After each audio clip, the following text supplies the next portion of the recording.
നമസ്കാരം. എല്ലാ പ്രേക്ഷകരെയും ഒരിക്കൽ കൂടി പുതിയ വീഡിയോയിലേക്ക് സ്വാഗതം ചെയ്യുന്നു. ഇന്നത്തെ വിഷയം സെമൻ ഡിസോർഡേഴ്സിനെ പറ്റിയാണ്.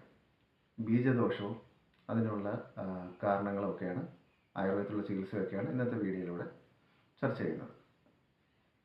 സെമൻ അനാലിസിസ് റിപ്പോർട്ടുമായിട്ട് പലപ്പോഴും OPDയിലേക്ക് രോഗികൾ വരുമ്പോൾ നമ്മൾ ആ റിപ്പോർട്ട് പരിശോധിക്കുമ്പോൾ പല രോഗികൾക്കുള്ള പ്രശ്നങ്ങൾ, ചിലത് ബീജവുമായിട്ട് ബന്ധപ്പെട്ട് ശുക്ലത്തിലുള്ള ബീജത്തിൻ്റെ അളവ് വളരെ കുറഞ്ഞു പോയ അവസ്ഥയൊക്കെ ആയിട്ടായിരിക്കും, അതല്ലെങ്കിൽ തീരെ ബീജമില്ലാത്ത അവസ്ഥയായിട്ട്, അതല്ലെങ്കിൽ മോട്ടിലിറ്റി ആയിട്ട് ബന്ധപ്പെട്ടുള്ള പ്രശ്നങ്ങൾ, ചലനശേഷിയായിട്ട് ബന്ധപ്പെട്ടുള്ള പ്രശ്നങ്ങൾ ബീജത്തിൻ്റെ, അതല്ലെങ്കിൽ ഷേപ്പുമായിട്ട് അബ്നോർമൽ ഷേപ്പുമായിട്ടുള്ള പ്രശ്നങ്ങൾ, അതല്ലെങ്കിൽ നേരത്തെ പറഞ്ഞ നമുക്ക് തീരെ ബീജമില്ലാത്ത അവസ്ഥ, അല്ലെങ്കിൽ ശുക്ലത്തിൽ പഴുപ്പ്, അങ്ങനെയൊക്കെയുള്ള പസിൻ്റെ പ്രസൻസ്, ഈ ഒരു റിപ്പോർട്ടൊക്കെ ആയിട്ടായിരിക്കും രോഗികൾ OPDയിലേക്ക് വരുന്നത്. അപ്പം അസോസ്പെർമിയ പോലുള്ള കണ്ടീഷൻസ്, ബീജം തീരെ ഇല്ലാതായിരിക്കുന്ന അവസ്ഥ പോലുള്ള കണ്ടീഷൻസും ഒക്കെ മെയിൽ ഇൻഫെർട്ടിലിറ്റിയുടെ ചികിത്സയിൽ ഒരു പ്രധാനപ്പെട്ട കാര്യമാണ്. നമ്മൾ ഇത്തരം റിപ്പോർട്ടുകൾ പരിശോധിച്ച് രോഗിയുടെ പ്രശ്നങ്ങൾ പരിശോധിക്കുമ്പോൾ അതിനുള്ള കാരണങ്ങൾ വിലയിരുത്തുമ്പോൾ ഹോർമോൺ സംബന്ധമായിട്ടുള്ള പ്രശ്നങ്ങളാണ്. അപ്പം പ്രത്യേകിച്ച് ബീജ ഉൽപ്പാദനത്തിന് പ്രധാനമായിട്ട് പിറ്റ്യൂട്ടറി എന്നുള്ള ഹോർമോൺസ് ഉണ്ട്. അപ്പോൾ ഈ ഹോർമോൺസിൻ്റെ ഉൽപ്പാദനമായിട്ട് ബന്ധപ്പെട്ട തകരാറുകൾ, ഹോർമോൺസിൻ്റെ അളവ് വളരെ കുറഞ്ഞു പോയതാണോ, അത് ഹോർമോൺസിൻ്റെ അളവ് ഉള്ളതിലും കൂടുതൽ, നോർമൽ കൂടുതൽ കൂടുന്നുണ്ടെങ്കിൽ ഈ പറഞ്ഞ ടെസ്റ്റിക്കിൾസിന് ഉണ്ടാകുന്ന പ്രശ്നങ്ങളാണോ എന്നൊക്കെയുള്ള വിലയിരുത്തി, ഇപ്പോൾ ഹോർമോൺ തകരാറാണോ ടെസ്റ്റിക്കിൾസിൻ്റെ തന്നെ തകരാറാണോ എന്നുള്ള ഹോർമോൺ ടെസ്റ്റിലൂടെ നമുക്ക് വിലയിരുത്താൻ പറ്റും.